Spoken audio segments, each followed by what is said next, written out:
I've been working very hard. Good afternoon, everybody. Working $70, and I can tell you, we can't help me if this gets. Okay?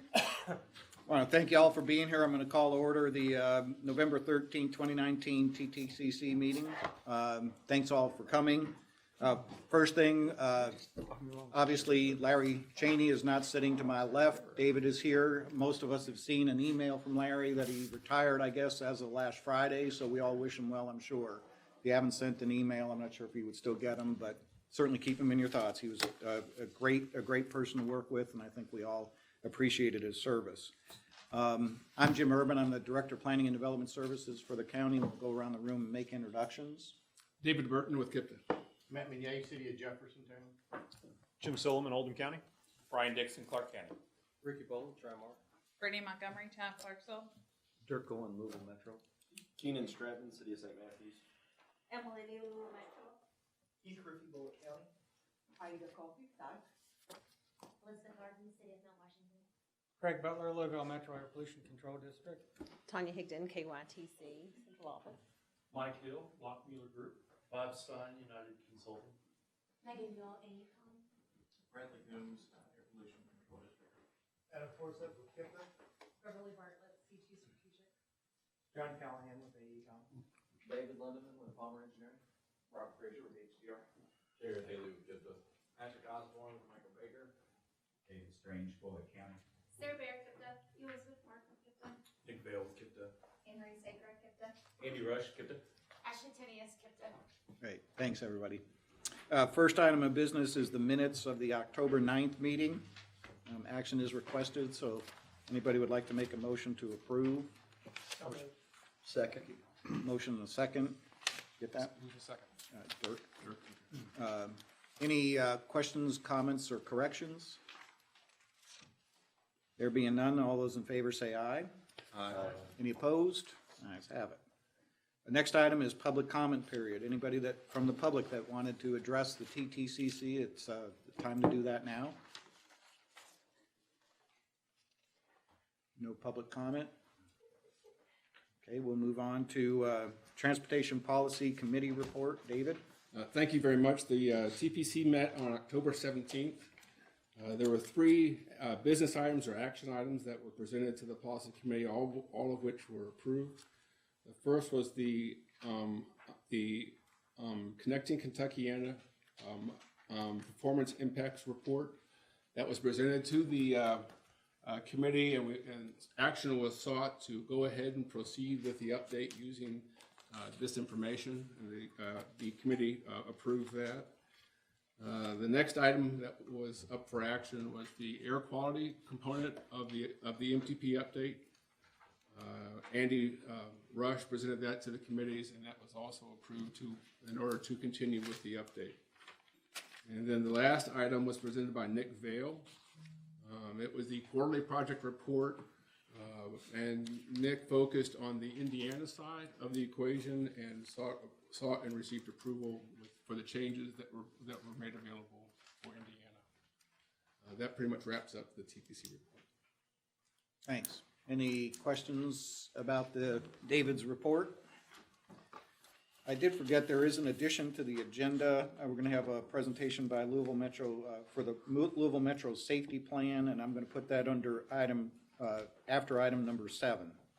So we usually don't vote on the agenda, but I'm going to make that addition to our agenda.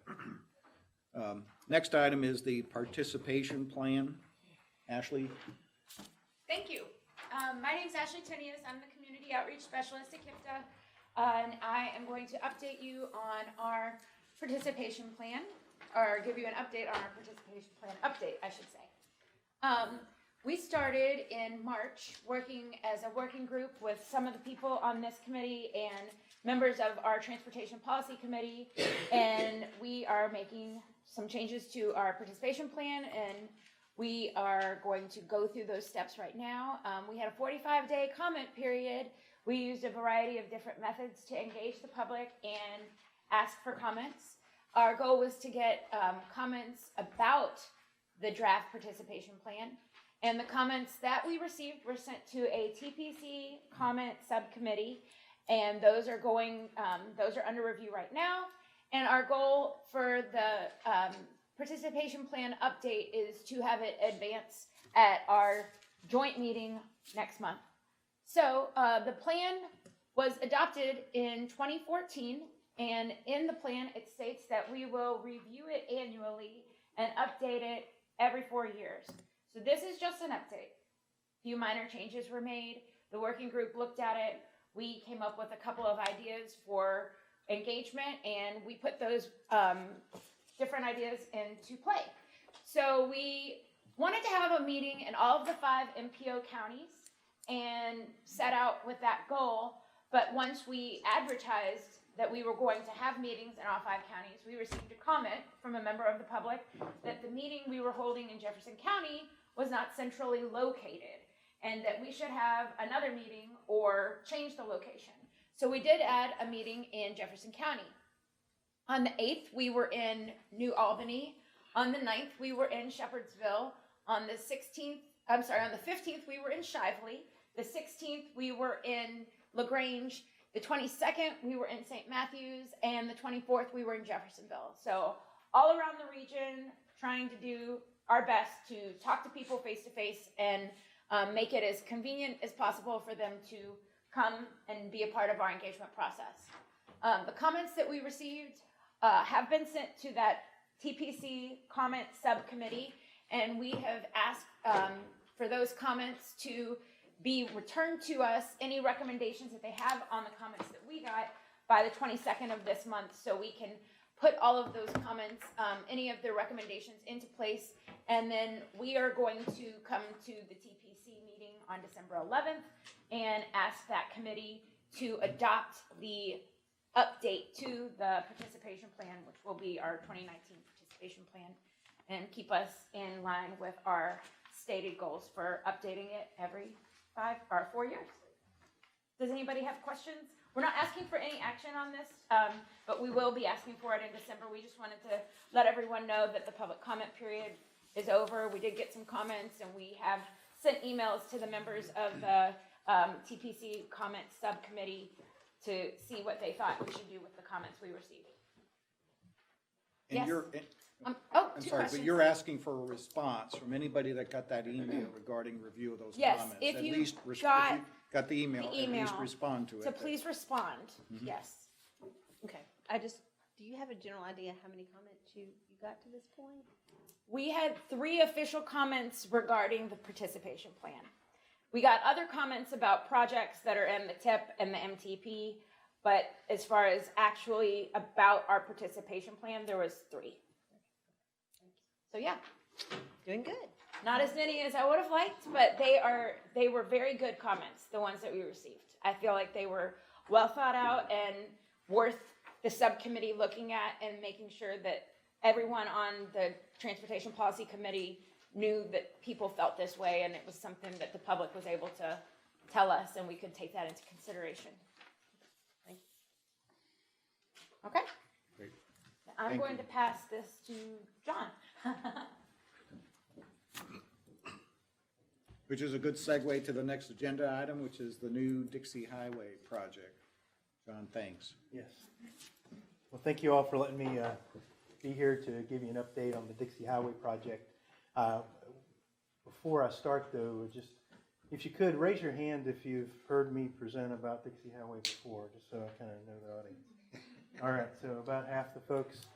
So when I begin, I am going to go through kind of a big picture overview. So if you've heard this before, just be patient. And Aida, you'll probably look at this and say, hey, I'm supposed to be part of this. Well, we dropped off the BRT slides at the end, but anyway.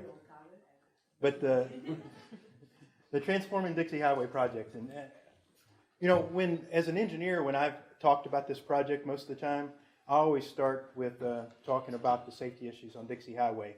I talk about how Dixie Highway, if you look at the state's numbers on it, has 3 times the number of accidents as a similar roadway. And so, how do you address that? And so that's usually where I start as an engineer. But Jeff O'Brien, who many of you all know, when he presents about Dixie Highway, he starts like this. This is a story about a department store. And I thought, well, that's intriguing. And the reason Jeff starts here is because what he speaks about is when a department store was wanting to locate in Louisville and they were looking at Dixie Highway a few years back, they decided that this wasn't the corridor that they wanted to locate at.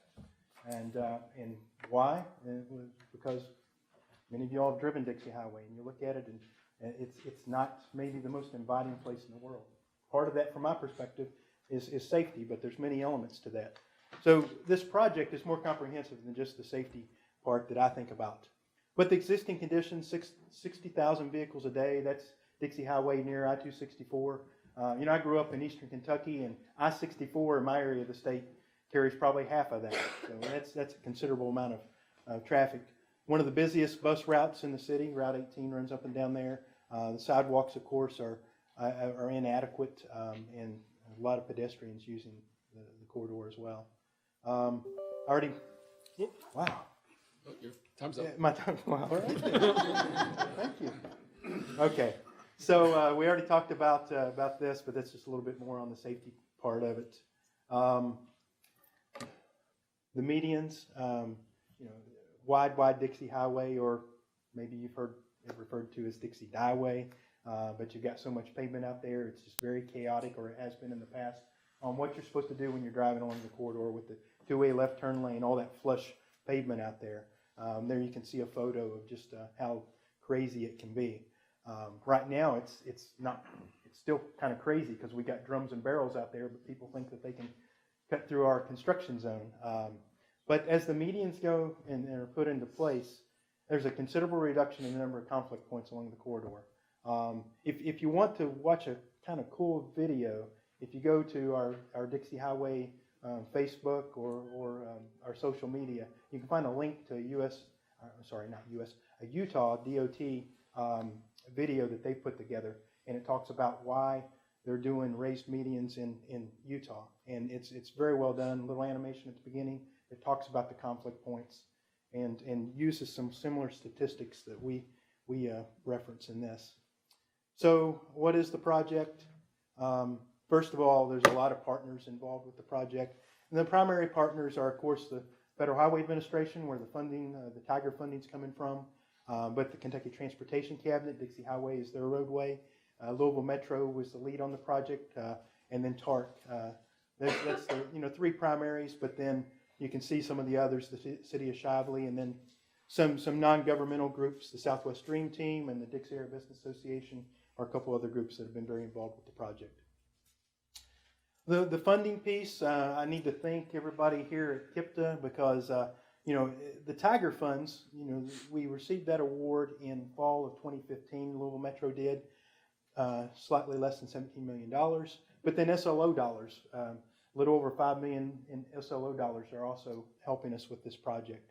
From the state of Kentucky, a little over $12 million. And then our Metro piece has actually increased at this point. We're at about $800,000 from Metro that's going towards the project at this point. On the side, you can just see. That doesn't work too well on the TV. All right. Well, I'll point it then. All right. So our project really goes from Greenwood.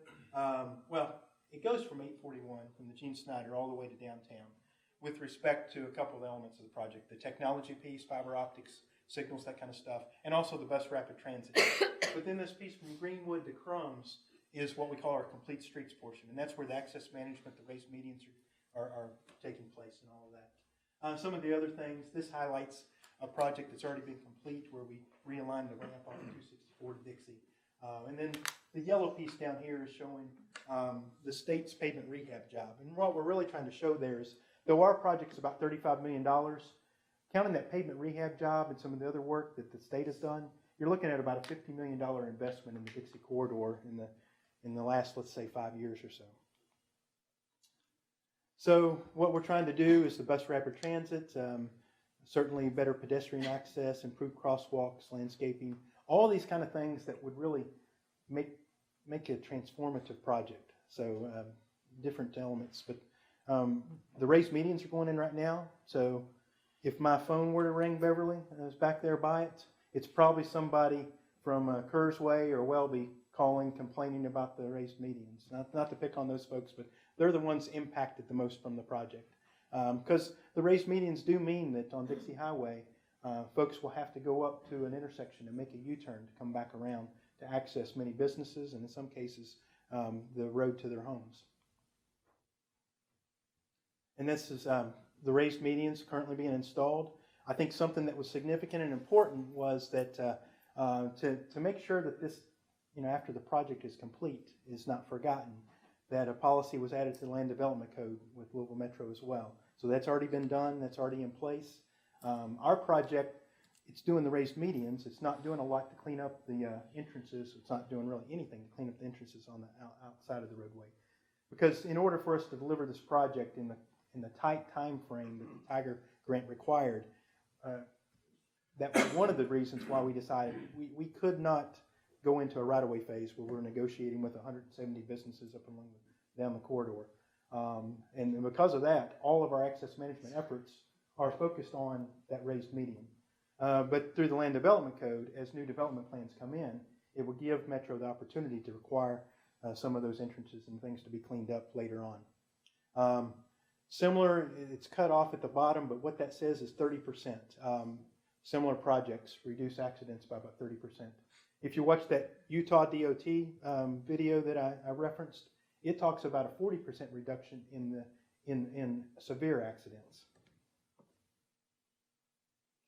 The bus rapid transit, what you're talking about there is when it says bus signals, that's a transit signal preemption is worked into the signal system, and also the bottom part, the Q jump lanes in a couple key locations.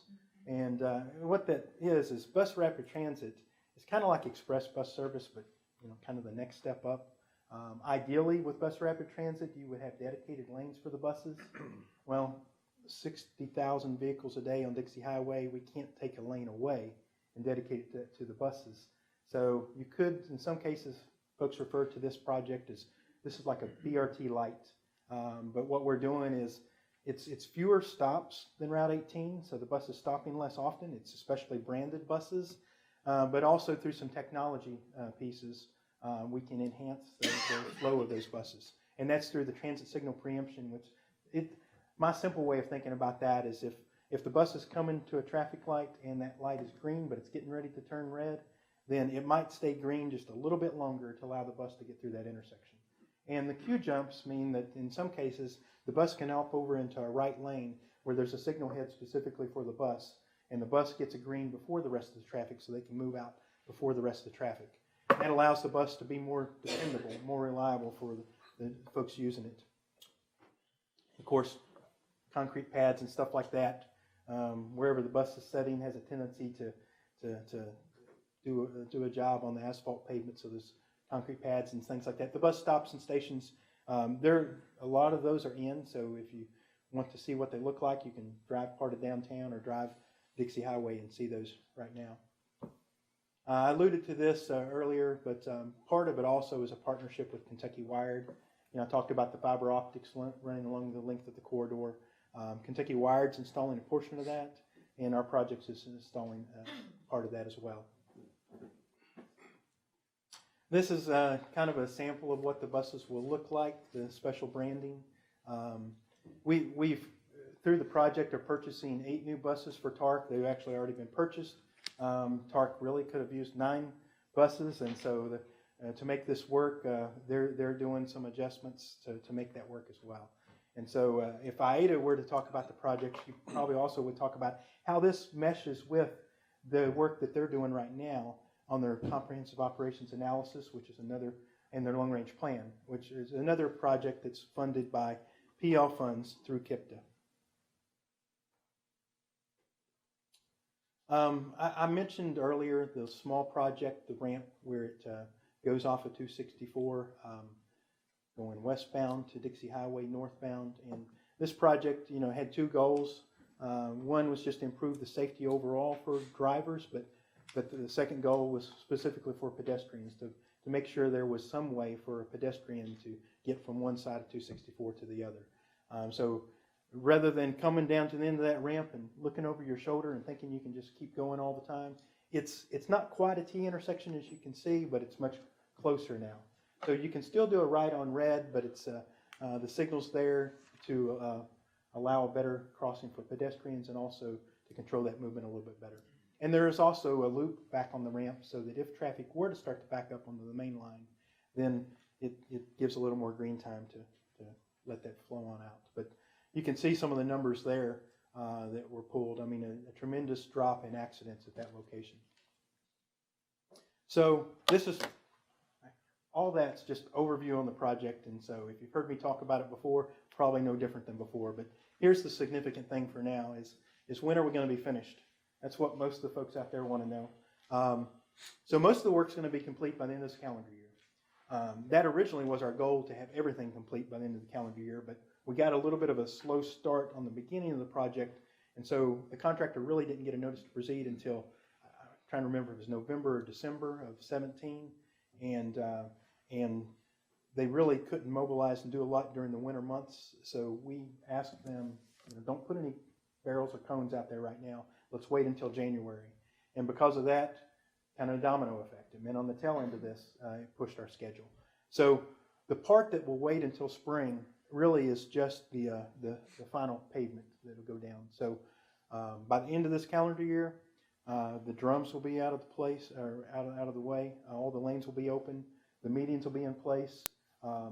I've been going back and forth on the landscaping because for a while we thought the landscaping was going to wait till spring. Well, the contractor has figured out that they are able to. They're doing that right now as well. So it looks like the only thing that we'll be waiting on is the surface in the spring. There's some other things that won't be as noticeable that we're working through right now, and some technology pieces. And that's one of the kind of lessons learned on this project is, I'm used to dealing with highway projects. The state is.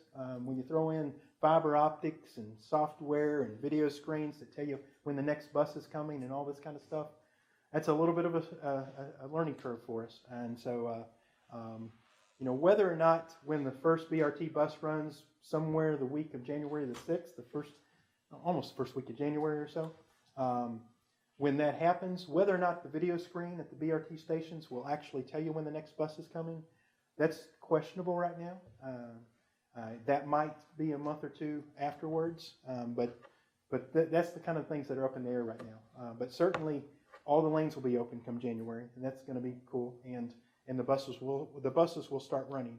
And whether, like I said, whether or not all the technology functions, a little questionable. And then people will have to suffer through some rough pavement during the winter.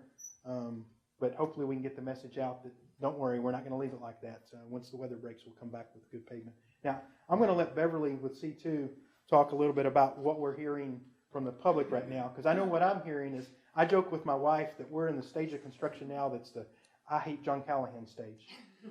Because the raised medians, the access management is frustrating for folks, and so I'm taking a decent amount of those calls right now. So my name again is Beverly Bartlett, and I've been working with the project basically since the beginning in one role or another. And at C2, our role was to help with the community engagement. And really, we wanted to take the approach of telling the story of the New Dixie Highway project, not just making announcements about when this lane's going to be closed and how long, but telling the story of why this project's important, why we're, all the ways that we've listened to the community, the difference it's going to make in the long run, the safety, all of that story and how it's going to improve economic development, like with Coles. That story is what we were trying to tell. So from the beginning, we included the public. We had advisory council of stakeholders, and that was so important. 50%, at least 50% of communication is listening. And when we took some of our initial plans to the advisory council, what we heard back was, even though we knew like a big part of the funding of the project was going to go to the BRT, and that this was really exciting and important, people didn't know what a BRT was. They didn't understand it. All they knew was, I thought we were going to have medians. I thought we were going to have trees. I thought we were going to have, all these kind of things. So it changed the way we talked about the project. We had to emphasize that the BRT was going to help people who aren't even on the bus, but also that it's going to include things like trees around the bus stations and those kind of things. We had 5 public open house meetings. Some of those were quite well attended, as you can see from the picture there. We tried to have them in places that were convenient to people, and that, in the case of like Southwest Regional Library, places that there were a lot of people anyway, and we were really impressed by how many people just stopped in, even though they didn't maybe plan on it. We included 12 community groups. In certain parts of the project, we convened special subgroups like business owners in Shively or first responders in Shively to talk about certain phases of the project and how the medians were going to affect things. And then we did mass mailings and door-to-door delivery. We also wanted to meet people where they were because we knew not everyone's going to come out, not everyone's going to look for us. And so, especially when we were doing the BRT survey, this was to develop the branding on the BRT and some other features of the BRT. We actually got on the bus with tablets with a survey where you could hand the tablet to someone and they could push, which button they liked. That was like, people considered it kind of fun. It was an interesting way to spend a few minutes. We were able to share that in many places, not just on the bus. And that was really helpful as we were doing the branding. But the biggest part of the story is the digital and social part of that. And we developed all the social media channels as you would expect when we started, and we have about 2,000 followers, which doesn't sound like a huge number, but a lot of those followers are influencers. There's a lot of media following us. There's a lot of politicians following us. There's a lot of large businesses following us that often will share our post and comment on them and that kind of thing, and it really helps. So that even though we only have about 2,000 followers, some of our top posts reach 60,000 people, and that's almost all organic. A couple of times we spent $5 or $10 boosting a post about a public hearing or that kind of thing, but for the most part, that is all people seeing our content and saying, this is important to my neighbors and my friends, and sharing it. So that's been very effective. We also have a monthly newsletter, which everybody that went to the open meetings, we signed them up for the newsletter, and then other people have signed up. It's not a huge number of subscribers, but it has about a 45 to 50% open rate, and that's really effective. But what's been really impressive about that is that we will often send a news release out on Monday. None of the media cover the story. It's not that interesting. We send a newsletter out on Wednesday or Thursday with the same information in it, and they will call and want to do a story about it. So it's been a really effective way to get the word out. So as John mentioned, we knew from the beginning that there would come a day when people, no matter how much we talked about the medians, there would come a day when people were suddenly like, oh yeah, I can't turn left anymore, and then they were going to get mad. And that is kind of the phase that we're in right now. We have seen a big jump in our social traffic and phone calls to John and phone calls to the media because people want to turn where they want to turn. What has been really heartening, though, is to see there's also been an uptick in the number of people kind of defending us on social media and saying, isn't safety the most important thing? I can't believe you guys were turning left there anyway, all those kind of things. So I think that overall it's been a really, even though there have been moments where we feel like we're getting yelled at, overall we've done a really good job of engaging the public. Just let me say this. If any other community or folks want to discuss access management and its implementation, I'm happy to talk about that. Dirk has also taken on some of these phone calls.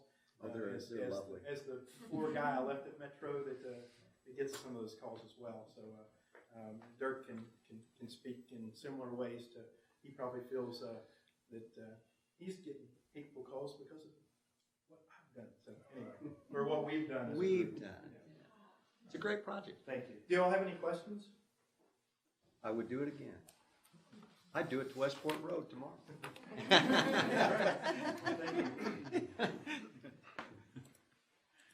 Well, thanks. That was very informative. No questions?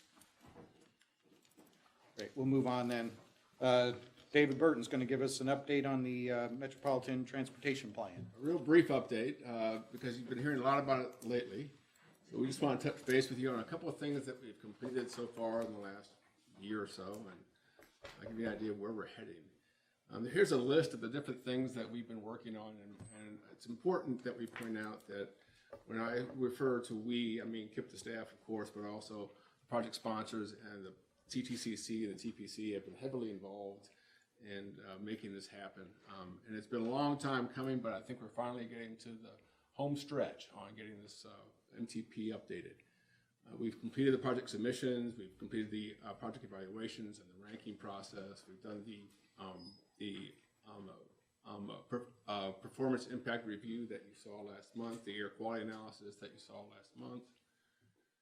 The financial plan has been put together, and the last thing we're working on now is completing the document and improving our online presence with story maps and other types of tools that you will be able to be more interactive with our MTP as we go forward. So a lot has been happening, and we feel really excited that we're finally getting to the point where we can show you the finished product and the results of all of your labor. But we do have a few more things to go, a few more things to do. In December, we're going to bring to you a draft of the MTP document and the TIP document that Nick is leading right now, and seek permission to advance these two documents to the public so that we can get the final input on the final draft document of the MTP and the TIP. In January, Ashley's going to be leading our effort to get the public involvement process underway and try to collect as many comments as we can to help inform the final decision by the TPC. And during our committee meetings, we'll be giving you an update as to how that's going, so that you can stay in touch with the types of feedback we may be getting and the involvement that we may be experiencing as we go through the process. The last big step is in February. That's when we're going to bring, hopefully, the final draft of the MTP and of the TIP to you and the policy committee to get their review and hopefully their adoption of these documents. Once we've achieved that, we will forward the drafts or the adopted versions of the MTP and the TIP to the Federal Highway and Federal Transit Administration and the EPA and get their sign off on the adopted versions. Once we've gotten the sign off, the grace period lapse or the lapse grace period that we're in right now will end, and we'll be able to proceed as usual with the business of the MTP and the TIP. One thing I really want to point out to you is that in December, we normally have our meetings on the second Wednesday and the fourth Thursday of the month. That's going to be different this December. We're going to have a special meeting, a joint technical committee meeting and policy committee meeting on December 11th for the purposes of getting that approval to take those documents out to the public. So that's what we're going to be doing in December. We think this is a really key meeting, and I want to make sure that you guys take the time now to mark your calendar so that you can plan on being there at this meeting. So it will be a joint TTCC and TPC meeting on December 11th, 1 o'clock here in the Burke Room. We will be sending out meeting notices, and we will be sending out meeting reminders as well. So we're pretty pleased with where things are right now. The fruits of your labor and our labor is going to finally begin to show benefit. And so we just want to give you a brief update as to where we are with the MTP update. Perfect. I'm putting it on my calendar now like you instructed. Thanks. Any questions about that update? Just one quick question. And speaking previously with some FHWA individuals, are you going to let them have an opportunity to look at that document prior to the public involvement? It'll be during the public involvement process. So I just suggest maybe speak with Eric a little bit before that. Just Sure. To get yeah, thank you for that. Yeah, because understanding on that. We normally send them the draft as well during the public involvement process. That kind of often will speed things up towards their end of trying to get the their final review complete. So. I understand that. Yeah, just sometimes they've had issues with other people. I don't expect that with KIPTA, but sure. They are usually like a week or two in advance to look at it if there's anything big. You can address it before public involvement so that if you get in the middle of public involvement and the feds want something different, you don't want to have to back up. That's a good idea. Yeah, sure. Makes sense. And David, the February will end the lapse in the period that we have. That's correct. With The grace period. The grace period, Right. rather. Mhm. So, and that's pretty much on target with what we had projected in the very beginning of this. Actually, it's about a month, 1 month early. So we've really been trying to push this process through so we can get through this grace period as quickly as possible. So we're actually moving more quickly than we had anticipated. Excellent. It's the only other point, if you don't mind. Sure, no. Once the feds get the official point to review, they have 45 days to potentially review it. Now, I believe it's 60 days, but I could be mistaken. it could be longer. Okay, that's great. It could be longer. Not great, maybe, but just want to make sure we realize that there's that time that they have potentially. I think we can request more of an expedited We can, review. yeah, right. So that can condense it down even faster if we need to. We've gotten it done in a matter of about a week or so before, so I think we'll be able to do that again this time. Awesome. We have started to talk to Federal Highway Kentucky and starting to grease those skids a little bit to get that moving. Anyway, just some formalities, some steps along the way that we have to make sure we address. Thank you very much. Anybody else with questions? Oh, great, thanks, David, for that update. Thank you. Next item is the one we added. David Linderman and Rob Frazier are going to give us a presentation about Louisville Metro Safety Plan. I appreciate being here with KIPTA to present this. We met yesterday with the Road to Zero coalition that Dirk has, and I will say that we spent probably about 45 minutes going through 44 slides.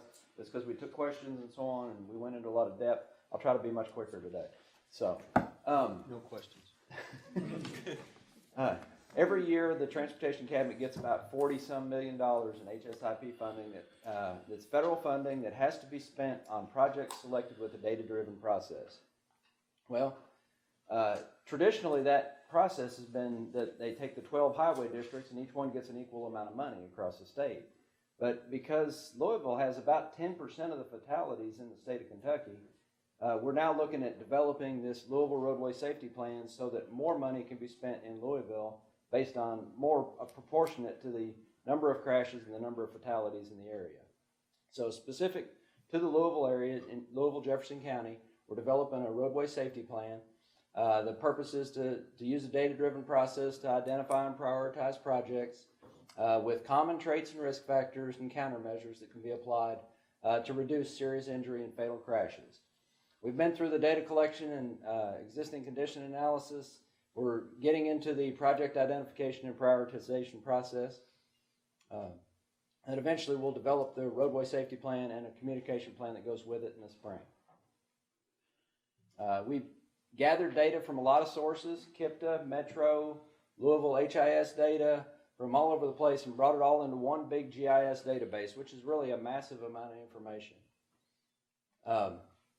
In that database, we used a crash database that covered a 5-year period from 2013 to 2017, 157,000 crashes in Jefferson County. Of those, about 26,000 were on the interstate, which are not included in this study because we're not looking at safety improvements on the interstate as part of this study. And then there were about 3,500 that just didn't match in GIS. So that's about 2% of the crashes that the GIS location didn't match the mapping. So we ended up taking the 2% out. So we ended up with about 127,000 crashes that we were looking at. So of those 127,000 crashes, 47,000 happened between intersections, on segments and tangents and curves between two intersections, but 80,000 happened at intersections. Of those 80,000, 43,000 are signalized intersections, 37 unsignalized. Now there's 35,000 roadway segments, 35,000 plus. Of those, we only had vehicle miles traveled on about 7,500 of those, but they were the higher volume segments, so it accounted for where about 75% of the crashes were. There are 17,757 intersections in Jefferson County. Of those, 944 signalized, 16,800 and some unsignalized. But you can see that we only have ADT data on about 1,700 of those 17,000 intersections. So in order to be able to normalize the data using vehicle miles traveled, we just used the ones that we had traffic data on. But there were about 60% of those crashes were at signalized intersections we had traffic data on, and about 25% at the unsignalized intersections. A lot of neighborhood intersections that didn't have traffic data. So here's a map, heat map showing all crashes in Jefferson County. And then there's a map of what we call KA crashes. K is somebody was killed in the crash. A is a severe injury. So you can see that there's some areas where those are packed in. It's a good transition going from John's project on Dixie Highway. You can see Dixie Highway is full of KA crashes, or was in the 2013 to 2017 period. Okay, so emphasis areas we came up with. This right column below the blue heading, that is what the statewide highway safety plan, SHSP, that is where the percentage of fatalities were. So some interesting things we found. Impaired driving is 3% of the crashes, but 19% of the fatalities. Intersections in Jefferson County are 55% of the fatalities are at intersections. Statewide, that's only about 18%. So we got a much higher emphasis on intersections in Jefferson County. Reversing that, roadway departures across Kentucky, that's where most of the HSIP money is spent, is on single vehicle crashes, cars leaving the road. 67% of the fatalities in the state are on single vehicle roadway departure crashes, but only 14% in Jefferson County. So we have Jefferson County is considerably different than what the rest of the state is. Other interesting aspects, motorcycles, 1% of the crashes, but 18% of the fatalities.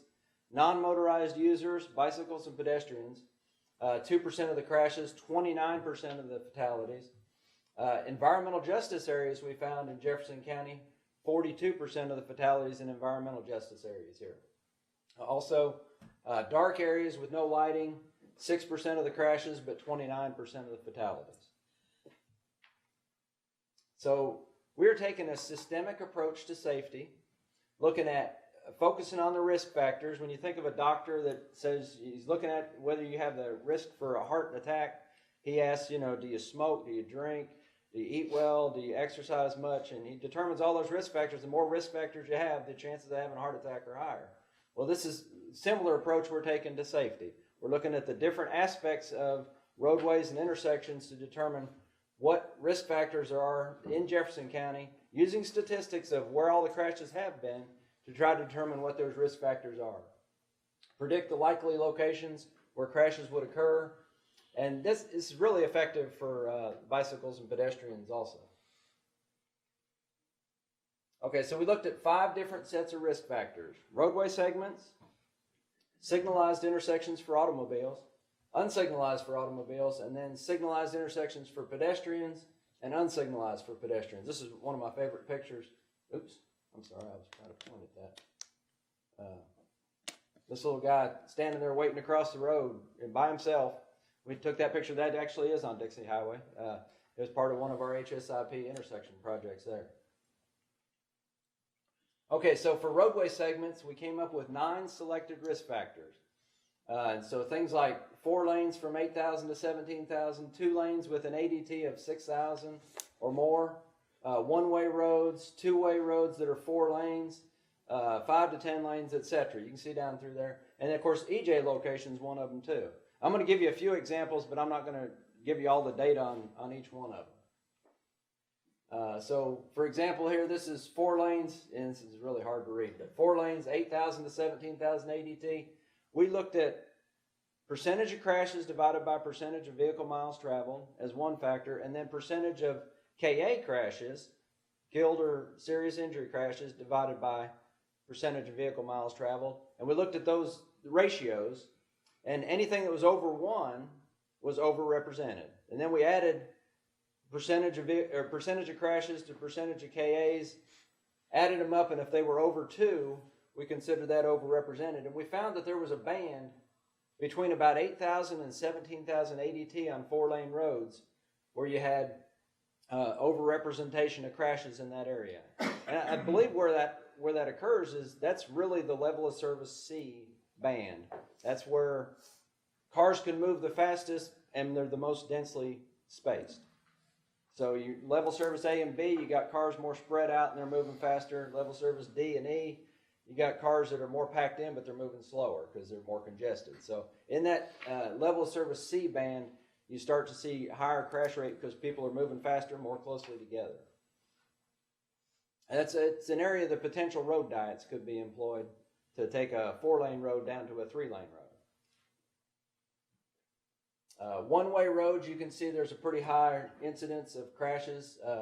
The severity is not quite as bad, but there are quite a few crashes on one-way roads, much overrepresented. 5 to 10 lane roads, not surprisingly, the severity and the number of crashes goes up quite a bit when you get in the 5 to 10 lanes. Lane width, anything with 10-foot lanes or less is a little overrepresented. Then curve, not surprisingly, anything 8 degrees or higher, those severity of the crashes on 8-degree or higher curves is much higher. So we took all those 9 risk factors and we looked at every segment in Jefferson County, 35,000 segments, determined how many of each of those risk factors they had. I think there were about 8 that had 5 risk factors, and then a little more with 4, 3, and 2. And then we plotted them.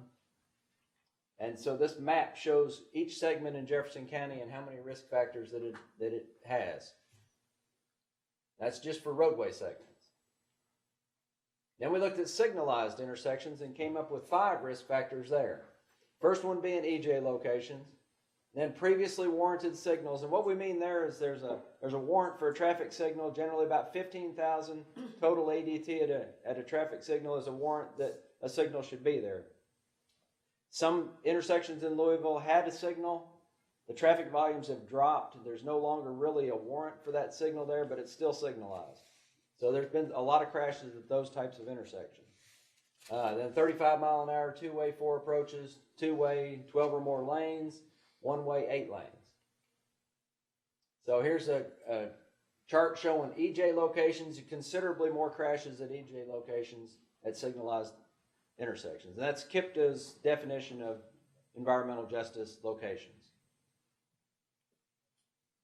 Also, previously warranted signals, you can see quite a bit more there. We even broke that down a little bit further into 1 to 5,000, 5 to 10,000, and 10 to 15. And we decided the risk factor was that if an intersection has 10,000 or less total ADT and still has a signal, then that's a risk factor for crashes.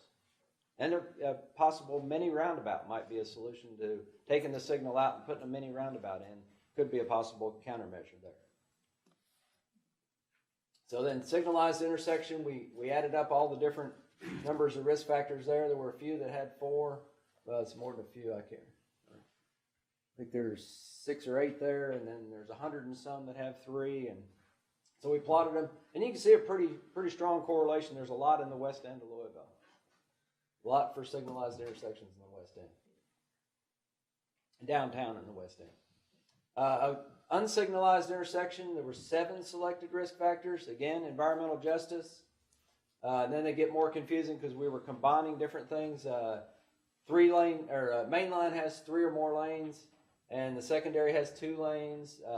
A T intersection, 3-legged intersection with 8 or more lanes, 2 or more one-way segments, etc. down through there.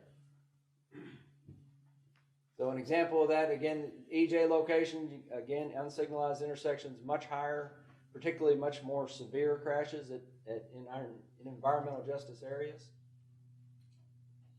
And then a 3-leg with 8 or more total lanes. You can see it goes up quite a bit when you have 8 or more lanes with a T intersection. It's interesting, you look at the 10 lane would be like a 4-lane road with a 2-lane road tying into it. So 4-lane main line with a T intersection with 2 lanes. That is considerably more dangerous than 12 because the 12 is typically a 5-lane road with a center turn lane that you can turn in and out of, whereas the 4-lane doesn't have that. But it's still the 5-lane road does have an overrepresentation of crashes. Unsignalized intersections, 35 to 45 with 4 approaches. And again, we added up the unsignalized intersection risk factors. and map those so that you can see where the unsignalized intersections. You get a little more out in the east end there with the dark blue and red. And we also looked at all these risk factors for pedestrians, and sometimes there were different risk factors for pedestrians than they are for vehicles. EJ locations always show up. For signalized intersections under pedestrians, 40 to 50 mile an hour, the higher speed. Two-way with 16 or more lanes, so big intersections at signalized intersections. That's 16 plus total lanes. That's 4 lanes coming in each direction or more. One lane with 10 plus lanes. Divided highway, 12 plus, and then 3 or more auxiliary lanes. The more turn lanes you have in an intersection, the more dangerous it is for pedestrians, more confusing. So the 40 to 50 mile an hour, you can see it's overrepresented in that band. 3 or more auxiliary lanes, it gets quite a bit more complicated for pedestrians in 3 or more auxiliary lanes. Again, we looked at the number of risk factors, plotted those for pedestrians. You get quite a few right there in downtown. Quite a few dots down there in downtown. Unsignalized for pedestrians, there were 6 selected risk factors. EJ location, of course, showed up. 4 approaches, 10 to 14 total lanes, 35 to 45. So it's a little lower speed for unsignalized. 1 or more auxiliary lanes that unsignalized, and then a one-way road. So there's the 10 to 14 lanes. You can see the crash probability goes up quite a bit when you get to 10 lanes or more. One-way roads are more dangerous for pedestrians. Again, we plotted those, showed those across the city, and then we'll look at all those, and we'll have this will be the systemic approach, what we call the systemic approach to safety. And we'll have a pot of money that goes towards systemic intersections. And think of it this way, is we're trying to fix the problems before the crashes happen there.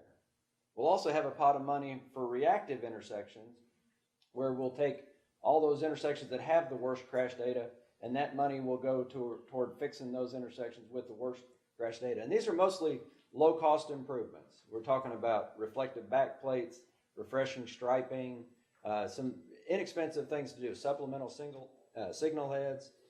There will be some element of this safety plan for things like R-cut intersections and road diets and things that are a little more expensive, but mostly we're talking about low-cost solutions.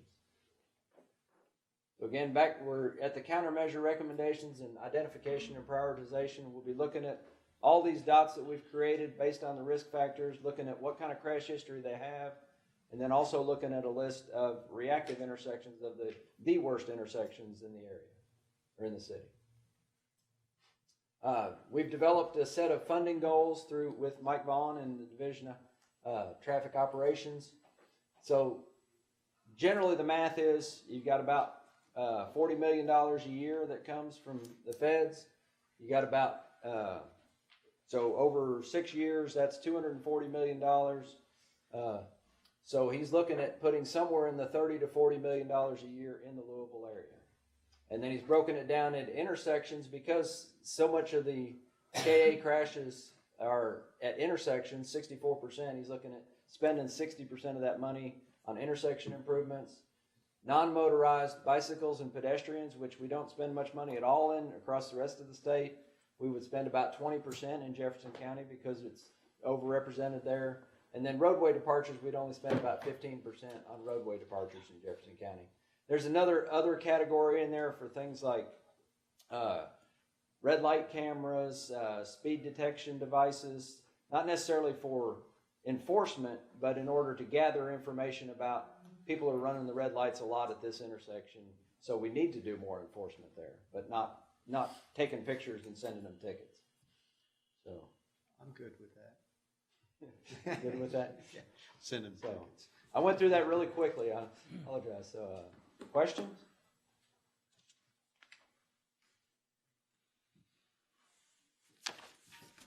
Dirk, did you want to add anything from? No, it's just been I'm on a Governor's Executive Committee for Highway Safety. I don't know why they invited me because you know how much trouble I am, but it seems to me that HSIP is intended to go where the fatalities are occurring. And so we've been lobbying for this for some time, and I think John Callahan can get a lot of credit for getting this effort kicked off, and that it's so much, it's very needed, and I'm so glad this has happened because I think this is going to open us up to really make an investment because we are killing too many people in Jefferson County. Just to add, I mean, I think it's significant that this is public roads, everything but interstates in Jefferson County, irrespective of if it's state, J-Town, Louisville Metro, it looks at all. I will add that this is a pilot study. This is the first one done in the state of Kentucky. We started with Louisville, the biggest city, but the state intends to do some additional ones in other communities, whether it's for an entire county or for a city. So for those of you that aren't in Jefferson County, there is the chance that there could be additional safety studies for other counties or other cities across the state in the years coming up. I would suggest that you lobby for the emerging urban areas in northern Kentucky, and I just don't want to see somebody like northern Kentucky repeat the same mistakes that we have that ends up with pedestrians being, you know, that big number of 29% of non-motorized users, and retrofitting those facilities now to try to change that is quite expensive. We nip in the bud early, you're better off. Could we get a shape file of some of this information, some of these maps that you've created so far? Sure. Information behind it.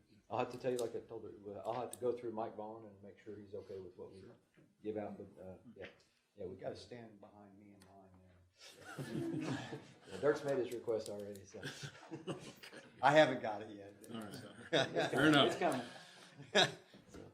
All right. Thank you very much. Thank you. Thank you. Appreciate it. That was informative. Astonishing figure of 127,000 crashes. You know, that you don't see those. And if you drive and don't have one, you should feel lucky given that amount. It's just that number just is surprising to me. I know there's a lot of cars on the road, but it's still. The state's gone through a large effort to try to identify the intersections that exceed the anticipated number of crashes. They call it EDC, which for an acronym, that's terrible. But anyway, EEC. Sure. But of the top 1,000 for exceedance, 500 are right here in Jefferson County. So we're setting a good standard. Yep. With obesity and smoking and a few other things. Yeah. Well, great. Any other questions or comments about that report? Appreciate you being here. Thank you. The next is Nick. He's going to talk to us about the quarterly project review, and action is requested. Yes, thank you. This will probably be a lengthy item here. I don't have a presentation because there's all of the detail is provided in this packet. So I first want to kind of set things up with, like David mentioned previously, at last month's TPC meeting, I had my quarterly project review session, which I do obviously quarterly. We only brought to you guys at that time Indiana progress reports, Kentucky progress reports, and Indiana project changes, because we had so many submittals for cost increases and phase shifts in Kentucky. Furthermore, this was the first year, this is the third year of our project management process that was set about and approved by our committees in, I think, late 2016. So one of the key rules that was set out was for projects that are delayed and have to do what we call a phase shift, meaning move that project back from, the design phases in 2020 and now it's in 2021. Once you exceed 3 phase shifts, an exception has to be made by TPC. And that was put into place because we were having a lot of projects that were being delayed significantly, and we were having problems spending our surface transportation funds in Kentucky.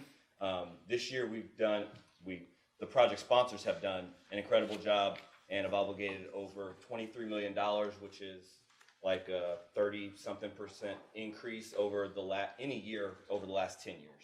So a lot of progress was made. A lot of transparency and accountability has been put in place as a result of this process. And so in your packet, I'm gonna orient you real quick.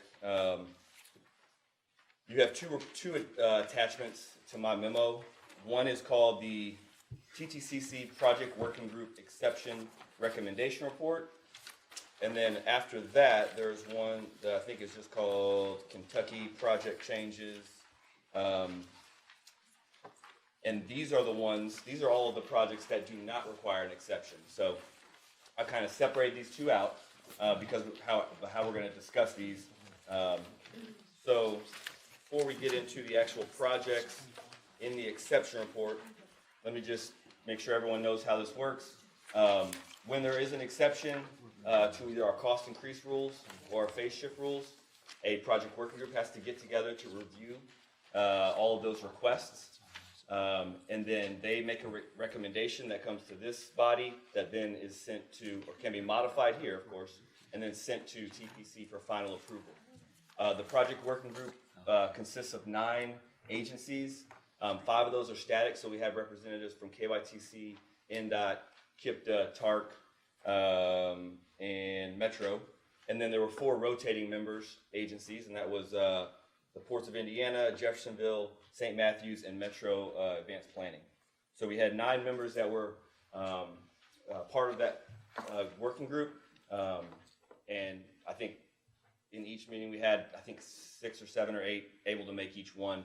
Oftentimes there's conflicts with meetings and whatnot. This effort required 2 separate meetings. So in total, this group spent probably closer to 4 hours reviewing these projects. So they took it really seriously because some of these projects obviously are asking for a 3rd, 4th, or sometimes 5th year shift. So I think it was like a month ago, the group met and finally put together what you see here, which is the recommendation report. And so I'm going to go through project by project.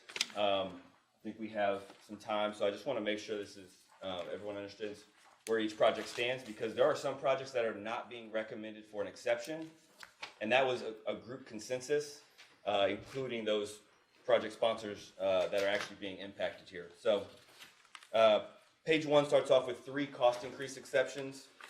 One for Louisville Metro, the River Road project. This is for the construction phase. They're requesting roughly 5.7 million more in funding. The project working group thought this was reasonable because several years ago, probably about in 2013, the cost estimate was around $16 or $17 million. Some efforts were made to try to reduce the cost of that project, and it was unsuccessful. So the request has been made to basically fully fund that project for what it was estimated about 5 years ago. So the group considered that and thought this is reasonable, and is recommending TPC approve an exception to the cost increase limit. The next project is Louisville Metro's River Road Multimodal Improvement Project. The request is for $1 million more.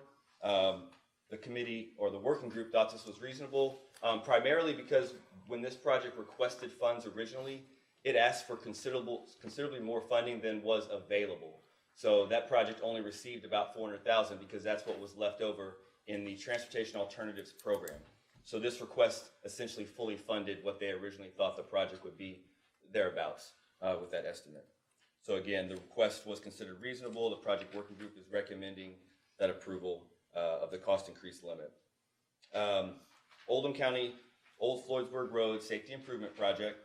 There was increased costs due to the changes in the disturbance limits and mitigation fees you can see here. So that amount was only $155,000, but it was greater than 20%, which is our threshold for whether a project needs an exception to its cost increase, to our cost increase rules.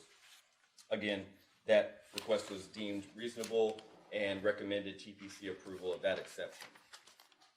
And if anyone has any questions at any time, feel free to stop me and jump right in. Okay, so now moving on to the phase shift exceptions. I believe there's 18 projects here, so I'll try to move a little quickly. There are some that are kind of joint projects where they're kind of almost like a package in a way.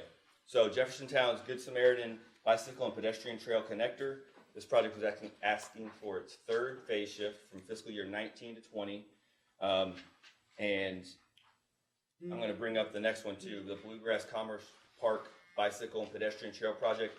Both projects had the same issues in having to renegotiate easements that were previously acquired to make sure they fully complied with the Uniform Relocation Assistance Act, I think is thereabouts what it's called. So both those phases, I think, are ready to, be let, is my understanding. And so the group felt confident that those requests were reasonable and that they should be approved for an exception to the phase shift limits.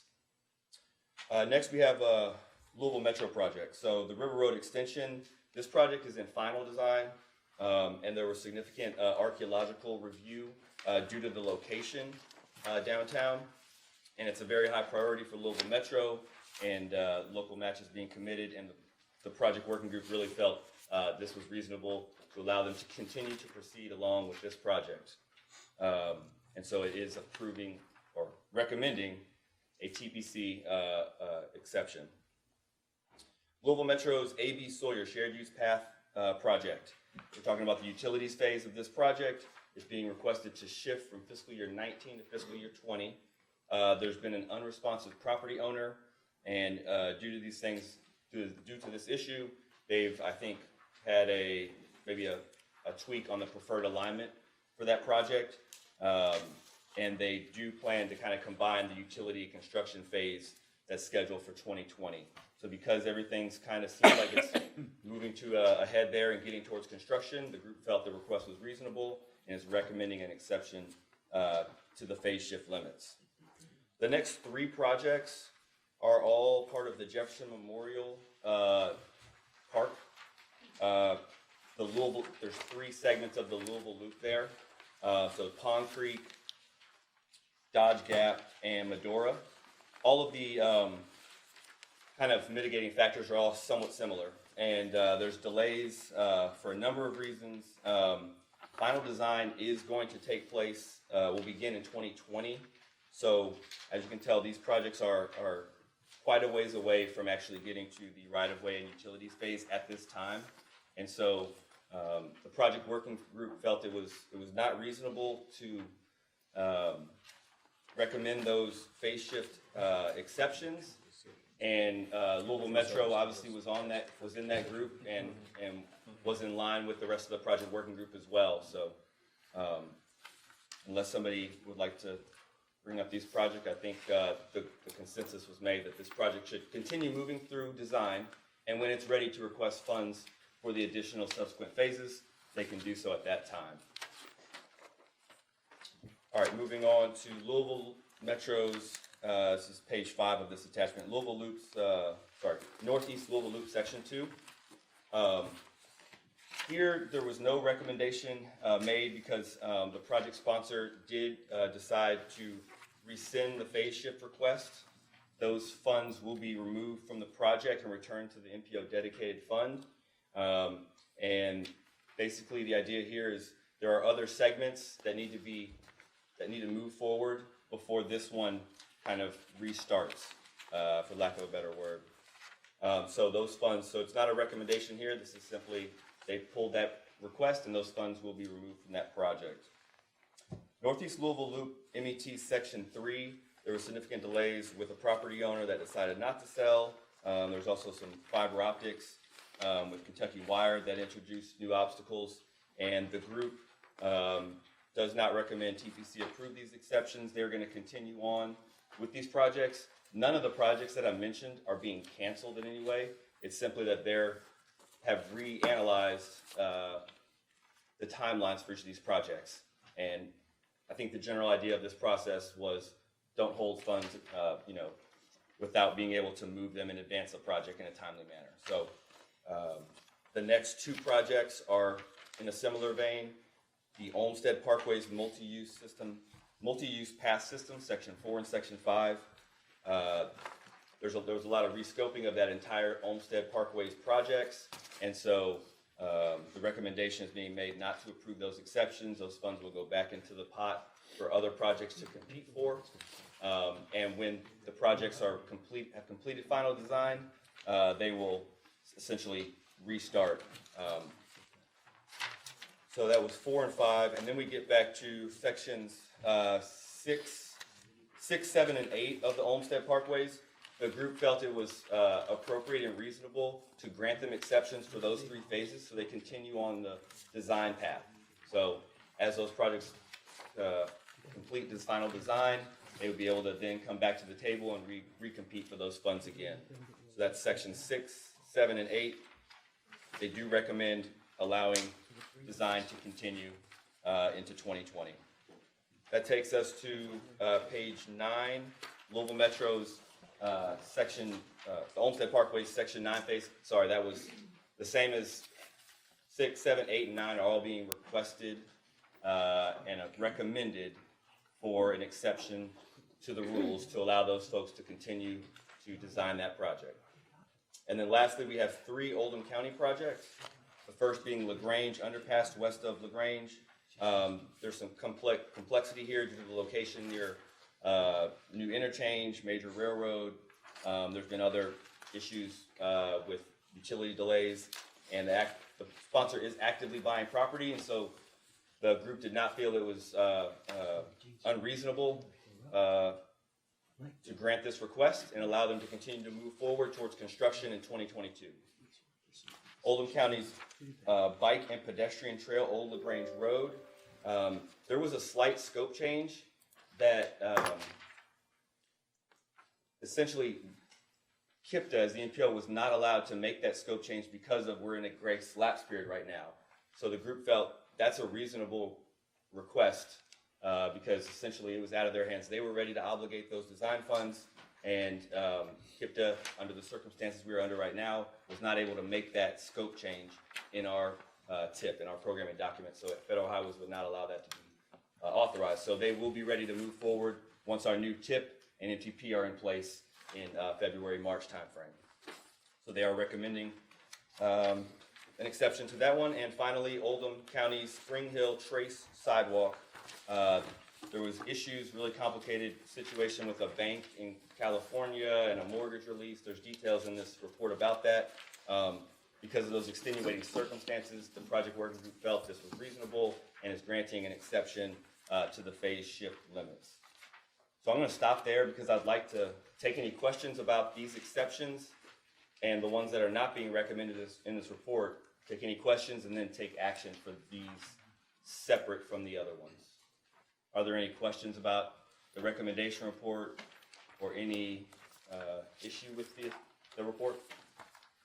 Yes, I Brittany. just have a question. Can you give, I don't know if you have it available, is what percentage of like funds were moved? I mean, where the numbers we're actually looking at in regards to funds that were expended versus what were allocated and percentage of like, what's the percent we're actually moving and granting with these exemptions of the total projects in Kentucky? Sure. Yeah, I provided the obligations information at the last meeting last month. I think we had programmed, I can't exactly cite the exact number. It's somewhere in the $50 million range. So about half of that was obligated this fiscal year. Some of the funds that are being shifted are included in these exceptions. And then some of the other funds that are being shifted are part of the ones that have not met the limits on shifting projects, which I'm going to talk about next. So there's a mix there. I will say that the projects that are not being recommended for funding for exceptions in this report probably represent about, I would say, $16 million worth of projects that are being removed, fundings that are being removed from that projects and put into the regional pot that will be able to, all the project sponsors in Kentucky will be able to compete for those funds in the spring. I can get you probably more specific answers on the. You're fine. If it was, I wasn't here last time, so I'll just go back and look at the notes. And see. Okay. Sorry about that. I did not bring that with me. Any other questions or comments about the exception recommendation report? All right, then I'd like to request TTC action to recommend that TPC approve the project working group's recommendation report. Well said. I'll do the first motion, but I'm not going to repeat all that, okay? Yeah. Gotcha. That was a good motion if somebody would just adopt that as their. Okay, so there's a first or a second to that motion? Second, Tanya. Any comments, questions regarding the motion? There being none, all those in favor say aye. Aye. Any opposed? Ayes have it. All right, thank you all. The next item is all the phase shifts that do not require an exception and the cost increases that do not require an exception. There are a few pages of these. I'm not gonna go through these in detail. There's no requirement that an exception be made. So I'm simply gonna, well, I'll ask for questions or comments on agenda item 8B, if there are any, before I ask for my request. Okay, so the request for basically everything that's included in item 8B is to recommend TPC approval of these phase shifts and cost increases that do not require exceptions. So moved? Is there a second? Second, thank you. Any questions? And Nick, there may be incorporation in this one of decisions that are made here? No. So No, it's just non-phase shift changes? Non-exceptions. Non-exceptions, Yeah. sorry, non-exception. That's right. I know this is new for everybody. This is the first time we've ever done this, and so there's a little. So if it weren't for the exceptions, this one would have been quick and easy. Exactly. We usually, this is a pretty standard thing we always do. Absolutely. Got it. Any questions? I have a question. I'm just gonna make a comment. I think we need to look seriously at some way to get these Kentucky projects moving. Like, I think we just, like, I mean, again, I know I compared to Indiana, I know there's a lot more projects in Kentucky, but I just would like to make the recommendation that we look at something to get these projects moving and get them going much faster speed, because it's just a matter of time before Kentucky's under the same restrictions we are in Indiana. We're going to have to spend all that money. And I think that, I just want to make that comment be heard, and I think we just need to look at that. I think there are plans underway to actually start looking at this process probably this spring. Okay. And slowly start going through and looking for ways that we can tweak it and make it better. And a few of the project sponsors have said the same thing, not necessarily in this forum, but separately, that you know, sometimes there are unforeseen issues that arise that somehow we have to plan for better. As an example, cost is one thing that you know, we don't have real accurate right-of-way costs because we don't have a design. So how do we deal with that? Or when you have, I know on one of our projects, we had a right-to-take challenge, which held us up in the right-of-way acquisition. So you don't know those things. So there are occasions, and that's why we have the exemption process. And with good reason, we extend them. I understand that, but I feel it just seems like there's a lot of shifts. There's a lot of overruns, and at some point we just have got to start putting our foot down. At some point we just have to say no. I'm sorry. That's just my my opinion, and I know I'm not the only. And I come from a different side where we say no a lot. Well, yeah. And well, I think, will say that this was, I mean, $23 million in obligations. We've never gotten close to close. We've never gotten to 16 million. So, but I agree. I think we're going to convene a working group. Those kind of things should definitely be brought up, and find out ways that what can Kentucky learn from Indiana? Is it a state law change? I know the utilities often plays a part in Kentucky where maybe there are some allowances in Indiana that aren't available. But I think those are the kind of things we definitely should talk about with a project working group. and I think, Brittany, essentially, we did just say no. There were projects that were not recommended for the exemption. So this is kind of the first time we've tested that. Mm-hmm. I would like to note that Tom Hall has made statements of similar nature as well. And in that work group session that was brought up, the project management process, which is a document that they use to reflect their decisions, is part of that discussion, and I think potentially to be tweaked. I'll say this about Indiana. I'm just asking Brittany. They get one MOA for a project. We get an MOA by phase. Mm-hmm. They don't have a reevaluation of the NEPA document for every phase of the project. We get that now. Right. They don't have to compete against bridging Kentuckiana, and the reevaluation of the NEPA document is taking a substantial amount of time. We've got a state archaeologist that quite honestly, I feel like is kind of out of control. River Road widening, we spent $500,000 on archaeological investigations, and now we're being asked for more. So I may have to ask for another extension. Like, I understand, don't get me wrong, I don't even think, I understand where we're coming from, but and I don't know the Kentucky process, but it seems like honestly, we probably should be saying more, no more. And I'm not gonna go against the working group recommendation, I see and everything, but I just wonder whether, we think we need to look at it, and we probably do need to be saying no more. And that's just my opinion. I think that if we look at if that responsibility falls back on us, then we've got to look that we make the process of the administration by the DOTs consistent. And then we can play by the same rules, but if not, we can't. And again, I understand that, and I'm not familiar with the process. I'm just saying that it seems like there's a lot of shifts, a lot of exceptions being granted. Would you agree? If I played by those rules, I think we'd be good, except for my new projects. But yeah. And I agree with you, Dirk. You're not comparing apples and apples, so it's hard. The administration is not the same. It's not the way that, I don't know if this is consistent statewide, but I'd say within this district, the way these projects are being administered is some of the issues. I think it's safe to say that when we developed this process in 2016, that we focused on the things that KIPTA could control. Mm-hmm. And I think that there are some things that we may need to start bringing in some other players to help deal with the issues that we can't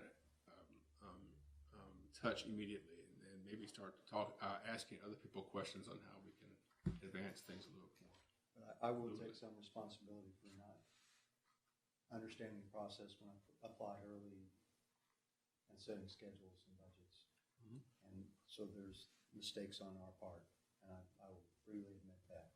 So we're kind of learning and getting out of that. But we will do better in the future. But we've just got a legacy of projects that I've got to clean off the shelf before we can get to that new place that I do desire to be. We'll get there. Well, yeah, and as Nick said, this is new to us, and it's new to you. And it wasn't meant to be the final version. It was supposed to be the first version, and hopefully through working together, we can polish it up and make it work better. But it's done a really good job, I think. I think we're having conversations that we might not have had before. So I think we're heading in the right direction. I appreciate that, and I agree that moving more forward. Well, even what Nick mentioned, even within 2 years, we got to where we've obligated up to $23 million, which is very unique, I guess, for the system that we're in. So I think the process is having some success. Now it may be time, like you said, take the next look and see how all the other players that are in the process have to be able to get to the same commitment and drive that KIPTA has in their process. I will also note that through the work group discussions, we had some good points. One being that, and I think Dirk kind of briefly noted that the grandfathering in. So you're bringing in old projects that had someone else that priorly set a schedule and a budget, and things have evolved and changed. And so there's going to be a little bit of heartburn, I think. We're still working through that. But I think as people get more serious about their schedules and serious about their budgets and their cost estimates on those, I think they're going to be doing a lot better. So I think it's a work in progress too. We can. Okay, I don't think we voted yet. There's a motion and a second. We started this discussion. Anybody else that has any comments regarding the second item, which is the project changes fourth quarter fiscal year 2019? And I do appreciate all the comments. All those in favor say aye. Aye. Any opposed? Ayes have it. I have one final request, and it's related directly to the project management process. We've had multiple project sponsors that have that would like to again convene a project working group to look at the process again, making sure that the transparency and accountability is balanced with the administrative burden that's placed, particularly on the project, the progress reports, and so I would like to request that we temporarily suspend the progress report requirements until that project working group can convene. We plan to do that shortly after the committees approve the release of the new TIP and MTP to go out to the public. So staff will have time at that point to bring everybody together and convene a working group. But I would like to request that we suspend those progress reports for, I think it'll be 1 to 2 quarters, no more than that. And project quarterly review meetings will still occur. But we've heard from multiple project sponsors that the burden right now is really high on completing those progress reports. So that is. Nick, I have a question. How will that affect the Indiana people? Because we are able to utilize KIPTA's quarterly reports instead of filling out NDOT's quarterly reports. I think we can definitely pursue that if Indiana would like to continue utilizing those progress reports. We can definitely do that. That's what I was just thinking, because yours is so much easier than what we have to fill out with the state. Well, that's good to hear. I think I guess that would be up to this group, but So Nick, this sounds like something new. It's not on the agenda. I'm not sure if you're asking for a decision from the TTCC or. yes, I would be asking for. I think I noted it in the memo. Basically, to temporarily suspend the progress report requirement until the project working group can convene and streamline and evaluate the process more fully.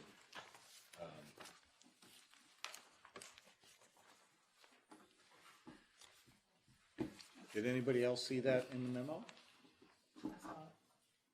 Is that item It's on here. number Yes. 8? Is that correct, number 8? Yes. Yes.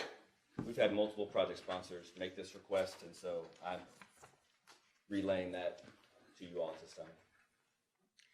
I have a question regarding that. So if we continue to the same course, when would the next quarterly project review be due?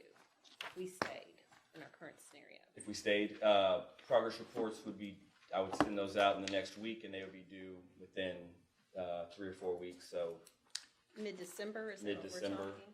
Okay. Well, I think every project sponsor would like less to do. The question is, how does that impact the whole system? And my question would be, should we just suspend them 1 quarter at a time? I think that sounds reasonable. that sounds fair. Yeah, so it may be easier to just suspend them for the next quarterly, which is due December, which was just asked. If in the future the same request is there, we can take it another time, which would be the following quarter. Appropriate. If you don't mind, I have another. So as far as the quarterly project reports, would it